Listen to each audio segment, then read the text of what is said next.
Hello everyone, welcome back to law minds. आज का हमारा टॉपिक है separation of powers and its relevance. सबसे पहले बात करते हैं इंट्रोडक्शन की। है सेपरेशन ऑफ पावर का, ये हमने लिया था 17th सेंचुरी में। सबसे पहले यूनाइटेड स्टेट्स में स्टार्ट हुआ था, क्योंकि अगर सिर्फ एक सिंगल ब्रांच के पास सारा काम आ जाए तो वो अपनी वो काम अच्छे से नहीं कर पाएगा, क्योंकि उस पर बहुत ज़्यादा प्रेशर हो जाएगा, राइट। तो फिर सेपरेशन ऑफ पावर का कंसेप्ट लाया गया। और ये जो doctrine of separation of power है, इसका जो मीनिंग है वो क्या है कि कोई भी जो ब्रांच ऑफ गवर्नमेंट है वो अपनी पावर्स को एक्सीड नहीं कर सकती है। यहाँ पे 4 प्रिंसिपल्स हैं जो बने हैं like basis of doctrine.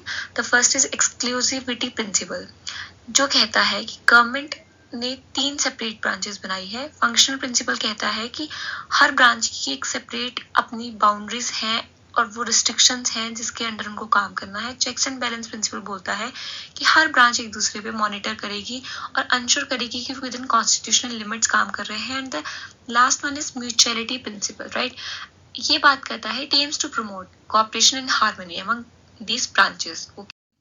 The next is objective. कि ऑब्जेक्टिव क्या है इस doctrine of separation of power का? इसका मेन ऑब्जेक्टिव है to prevent the abuse of power, कि गवर्नमेंट जो है अपनी पावर को अब्यूज ना करे, उसको गलत तरीके से यूज ना करे, एक्सीड ना करे अपनी पावर्स को। इसलिए ये 3 ब्रांचेस बनी है ताकि वो एक लिमिट में काम करे, उनमें एक चेक्स और बैलेंसेस का सिस्टम हो। और ये जो 3 ब्रांचेस हैं ये है legislative, executive and judiciary, right. जो 3 एलिमेंट्स हैं सेपरेशन ऑफ पावर के, legislative branch, executive branch and judicial branch. Legislative क्या करता है? इट मेक्स लॉज, ठीक है। एग्जीक्यूटिव इट एग्जीक्यूट्स और इन्फोर्स लॉज। जुडिशरी का काम क्या है? To interpret laws, right. अब बात करते हैं Indian constitution and separation of power. तो सबसे पहले है executive powers of the union and states. Article 53 clause 1 and article 154 of Indian constitution कहता है कि जो भी एग्जीक्यूटिव पावर्स है यूनियन और स्टेट की, वो वेस्टेड है किसमें? President and governor respectively, okay. और ये पावर्स तभी एक्सरसाइज की जाएंगी, उनके द्वारा एक्सरसाइज की जाएंगी या फिर उनके सबऑर्डिनेट ऑफिसर्स के द्वारा, right. Next is immunity to MPs और MLAs. Article 105 and article 194 of Indian constitution बोलता है कि एमपीज एंड एमएलएज जो है उनको कोर्ट में नहीं बुलाया जाएगा for whatever they speak in parliamentary session, right. They are immune. Next is separation of judiciary from executive.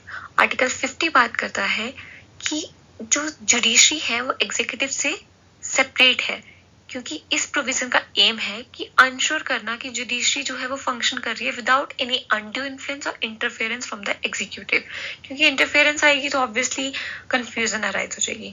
The next is legislative proceedings. Article 122 and article 212 of Indian constitution बात करता है कि courts जो है वो inquire नहीं कर सकते into the proceeding of parliament as well as the state legislature, ठीक है। इस सेम चीज की इंटरफेरेंस नहीं होगी जुडिशरी में, ओके, जुडिशरी की लेजिस्लेचर में। Next is law making authority. Article 245 बात करता है कि पार्लियामेंट और स्टेट लेजिस्लेचर के पास अथॉरिटी है to make laws for the whole country and the states respectively. Then next is judicial conduct. Article 121 and article 211 बात करता है कि जो भी जुडिशियल कंडक्ट है किसी भी जज का सुप्रीम कोर्ट में या हाई कोर्ट में, उसको डिस्कस नहीं किया जाएगा पार्लियामेंट और स्टेट लेजिस्लेचर पे, ठीक है। ये प्रोविजन क्या करता है? अंश्योर करता है independence and impartiality of the judiciary.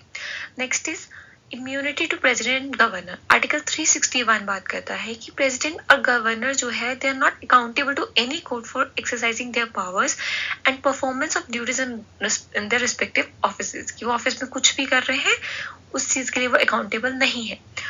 Overall क्या है, ये जो प्रोविजंस है ये क्रूशियल है ताकि एक बैलेंस ऑफ पावर बना रहे, चेक्स एंड बैलेंसेस रहे, और जो भी ये ब्रांचेस ऑफ गवर्नमेंट है ये ज्यादा पावरफुल भी ना रहे और अपनी अपनी लिमिट्स में काम करते रहे। अब इसका criticism of separation of power क्या है? Lack of accountability first thing is, ठीक है, कि जो ये अपना सेपरेशन ऑफ पावर है इसमें it can lead to a lack of accountability, की जो 3 ब्रांचेस ऑफ गवर्नमेंट जो इंडिपेंडेंटली ऑपरेट कर रही हैं, ठीक है, अलग अलग से काम कर रही है, तो it is very difficult to hold accountable for their actions, like किसी एक को होल्ड करना। नेक्स्ट इज ग्रिड लॉक, कि मानो जब 3 ब्रांचेस काम कर रही हैं, वो इकट्ठे काम नहीं कर पा रही हैं, देयर इज नो हार्मनी और कोऑपरेशन बिटवीन देम, ठीक है, then it is difficult to make decision और pass legislation, right. Next is overlapping roles, मतलब कई बार ऐसा होता है कि जो सेपरेशन ऑफ पावर है इसमें ओवरलैपिंग हो जाती है रोल्स की और रिस्पॉन्सिबिलिटीज की। कई बार जुडिशरी जो है वो किसी भी पॉलिसी पे डिसीजन बना देती है, जबकि वो काम है एग्जीक्यूटिव या फिर लेजिस्लेटिव का, राइट। तो उसके कारण कंफ्यूजन और इनकंसिस्टेंसी हो जाती है in decision making. Then next is slow decision making, separation of power है, सब अपना अपना काम करेंगे, धीरे धीरे काम करेंगे, तो ऑब्वियसली डिसीजन मेकिंग काफी स्लो हो जाएगी। Next is lack of flexibility, again separation of power के कारण सब अपना काम करेंगे, सबकी अपनी रिस्पॉन्सिबिलिटी है, और इसके कारण वो एक अडाप्ट नहीं कर पाते हैं जो चेंजिंग सर्कमस्टांसेस हो रहे हैं, that's why it is not flexible. Next is conclusion में बोला है कि सेपरेशन ऑफ पावर जो है एक एसेंशियल एलिमेंट है हमारी डेमोक्रेटिक सोसाइटी का, because it promotes fairness, transparency and accountability in government, और ये प्रोटेक्ट करता है rights and freedom of citizens को। यहाँ पे बहुत सारे चैलेंजेस है, बहुत सारे क्रिटिसिज्म है जो हम डिस्कस कर चुके हैं, बट ये अनश्योर करता है कि गवर्नमेंट जो है एक फंक्शन कर रही है अपने सारे काम को इन अ कंसिस्टेंट और डेमोक्रेटिक मैनर में। Okay, thank you. Please do like and share this video.